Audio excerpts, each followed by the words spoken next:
Canada rejected over 2.35 million temporary visa applications. Canada, a top destination for international students, workers, and visitors, has tightened its immigration policies to better manage population growth.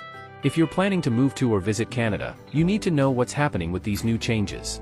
According to Immigration, Refugees and Citizenship Canada, Canada rejected approximately 2.36 million temporary resident applications in 2024.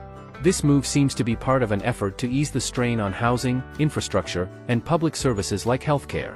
What's behind the new policy? The Canadian government wants to better manage its population and resources. Since the post-COVID period, the number of temporary residents has spiked, putting pressure on housing, hospitals, and other services. To address this, Canada has introduced stricter immigration rules to control the inflow of newcomers. Which visas were hit hardest? The rejections affected three main visa categories. Visitor visas, about 1.95 million applications were denied, a significant jump from 2023's rejection rate of roughly 40%.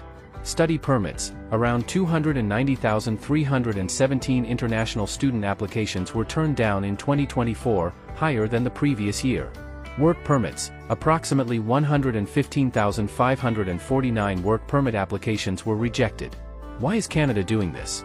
1. Preventing overstays. Some visitors were staying in Canada longer than allowed. Immigration officials are now scrutinizing applications closely to weed out those with unclear intentions. 2. Managing student programs. The IRCC found that nearly 50,000 international students weren't studying.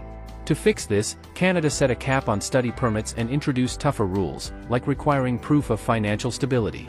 3. Balancing labor needs. While Canada relies on foreign workers in sectors like healthcare, construction, and tourism, the government is reducing approvals to maintain balance.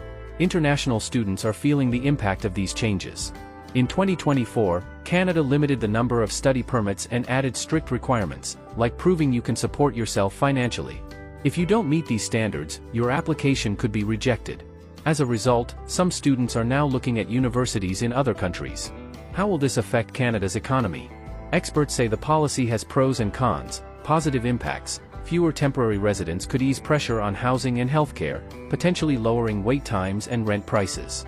Challenges: Canada's aging population and labor shortages could create issues if too few workers are allowed in.